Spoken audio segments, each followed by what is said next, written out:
بسم اللہ الرحمن الرحیم ان ابی عبداللہ نعمان بن بشیر رضی اللہ تعالی عنہما قال سمعت رسول اللہ صلی اللہ علیہ وسلم یقول ان الحلال بین وان الحرام بین وبینہما امور مشتبہات لا يعلمهن كثير من الناس فمن اتقى الشبهات فقد استبرأ لدينه وعرضه ومن وقع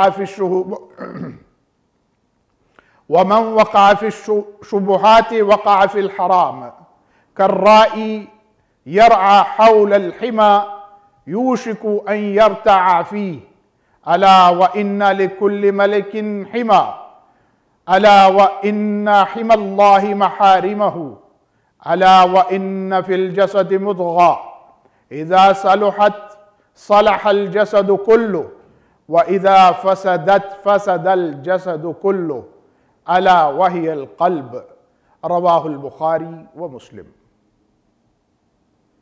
حضرت نعمان بن بشیر رضی اللہ تعالی عنہما کہتے ہیں کہ رسول کریم صلی اللہ علیہ وسلم نے ارشاد فرمایا، بلا شبہ حلال بھی واضح اور ظاہر ہے اور بلا شبہ حرام بھی ظاہر اور واضح ہے، اور ان دونوں کے درمیان شبہ کی چیزیں ہیں جن کو بہت سے لوگ نہیں جانتے۔ سو جو شخص شبہات سے بچا اس نے اپنے دین اور اپنے آبرو کو محفوظ کر لیا، اور جو شخص شبہات میں پڑ گیا یعنی شبہ کی چیزوں کو چھوڑنے کی بجائے اپنے عمل میں لے آیا، وہ حرام میں پڑ جائے گا۔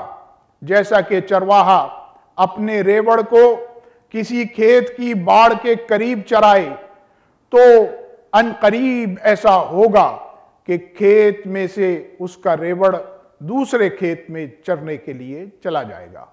پھر آپ صلی اللہ علیہ وسلم نے خبردار فرمایا، بلا شبہ ہر بادشاہ کے اپنے قوانین ہوتے ہیں، اور وہ قوانین حدود کی صورت میں، باڑ کی صورت میں ہوتے ہیں، اور وہ اپنی رعایا کے لیے حد بندی کر دیتا ہے، اور بلا شبہ اللہ کی حد بندیاں وہ چیزیں ہیں جو اس نے حرام قرار دی ہیں۔ پھر آپ نے فرمایا، خبردار، انسان کے بدن میں ایک ٹکڑا ہے، جب وہ درست ہو جائے تو سارا جسم درست ہو جاتا ہے، اور وہ ٹکڑا بگڑ جائے تو سارا جسم بگڑ جاتا ہے۔ خبردار، وہ ٹکڑا دل ہے۔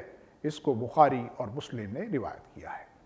یہاں پہ ہمارے نبی مکرم صلی اللہ علیہ وسلم نے بتایا کہ حرام بھی اور حلال بھی دونوں ہی واضح ہیں، جاننے والے ان کو جانتے ہیں، لیکن کچھ ایسے امور ہیں جس میں شبہ ہوتا ہے۔ آپ نے فرمایا کہ شبہ کی چیزوں سے بچو، کیونکہ شبہ کی چیزیں جو ہیں ان پر عمل کرنا حرام کی طرف کھینچ کے لے جاتا ہے۔ آپ نے فرمایا کہ اللہ کی حدود، اس کی حرام کی ہوئی چیزیں، اس کے قریب بھی نہ پھٹکو۔ اگر تم اس ریوڑ والے کی طرح کرو گے کہ وہ حد کے کھیت کی حد پر جا کے اپنے جانوروں کو چرائے گا تو وہ جانور حدود کو پھلانگ کے باہر نکل جائیں گے۔ اسی طرح آپ نے فرمایا کہ حدود خداوندی کے درمیان رہو، اس سے باہر مت نکلو۔ اس کے بعد آپ فرما رہے ہیں کہ آپ کے جسم کے اندر، ہر انسان کے جسم کے اندر ایک لوتھڑا ہے، ایک ٹکڑا ہے، اگر وہ درست ہو گیا تو سب درست ہو جائے گا، اور اگر وہ بگڑ گیا تو سب بگڑ جائے گا۔ آپ نے فرمایا وہ دل ہے، دل کو بگڑنے سے بچاؤ، اس کی اصلاح کرو، اور اللہ کی حدود کو پامال نہ کرو، اور جو حلال ہے اس پر عمل کرو، اور جو حرام ہے اس سے اجتناب کرو، اور شبہ کی چیزوں سے اپنے آپ کو بچاؤ۔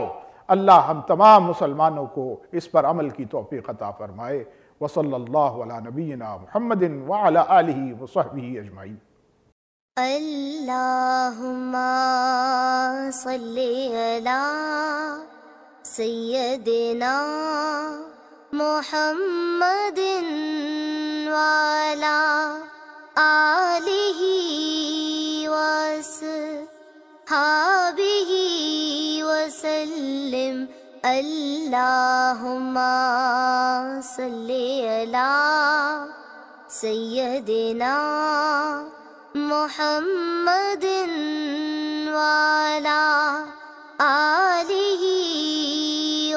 وأصحابه وسلم.